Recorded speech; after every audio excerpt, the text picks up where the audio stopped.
네, 첫 번째 주제입니다. 졸업만 하면 취업이 되는 학교가 있다면 어떨까요? 이런 꿈이 현실이 될 것 같기도 합니다.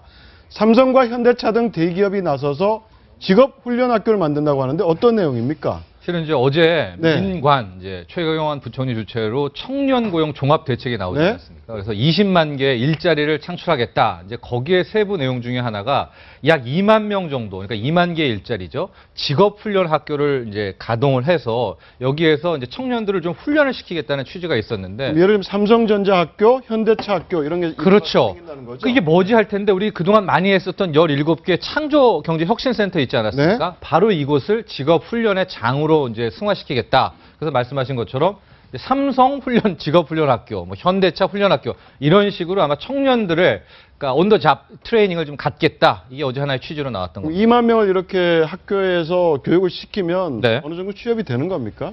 글쎄요, 이제 그 세부적인 네. 것들은 것들은 앞으로 창조경제혁신센터의 몫이긴 한데 정부가 이렇게 대대적으로 나왔었고 그동안 박근혜 정부가 미는 곳이 또 이 창조경제혁신센터 아니겠습니까? 네. 그래서 지금 나온 것들이 얼핏 세부 이런 프로세스 좀 나와 있거든요. 그러니까 뭐 가령 교육과정 설계를 하고 모집을 하고 나중에 취업까지 이어지는 것들 지금 표로 나오고 있죠. 네네. 이런 것들에 대해서 나오고 있어서 아마도 이게 본격적으로 가동이 된다면 이제 막 대학을 졸업한 다음에 이 직업을 못 갖는 이런 이제 청년들 같은 경우에는 이런 창조경제혁신센터에 문을 두드려서 저는 훈련도 좀 받는 것도 하나의 방안이 될 수 있겠습니다. 네. 취지는 굉장히 좋은데 입사를 하기 전에 이 학교, 뭐 삼성학교, 현대학교라는 학교 자체에 들어가기 위해서 또 하나의 어떤 경쟁률이 굉장히 치열한 장이 또 만들어지는 것은 아닐까 걱정은 좀 되는 면이 있어요. 그런 것도 있고 또 이제 교수님들이 추천서를 써주니까 또 거기에 대한 뭐 일종의 이런 일들도 있겠고 또 한 가지가 저 학교를 졸업했다고 다 취직이 되는 것도 아니지 않습니까? 그렇죠. 그러니까 거기에 대한 보장의 문제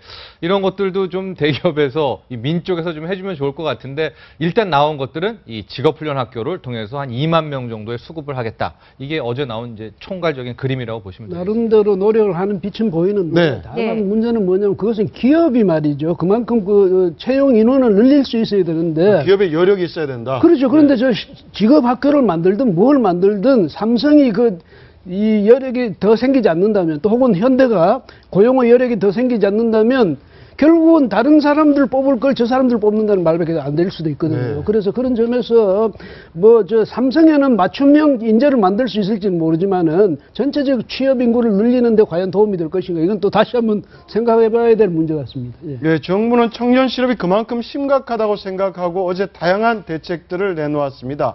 이것 말고도 여러 대책이 나왔죠. 그렇습니다. 네. 이제 20만 개 중에 확실한 일자리는 한 7만 5천 개 정도를 보장을 했었는데 네. 이 중에서 공공 부분 같은 경우에 4만 개는 거의 확실해 보입니다. 그래서 네. 4만 개는 어떻게 이 청년들 취업할까 봤더니 먼저 교육 분야에서 교원들 있지 않습니까? 네. 좀 정년 퇴직들을 빨리 좀 유도한답니다. 그래서 이제 신규 교원 채용을 많이 늘리겠다.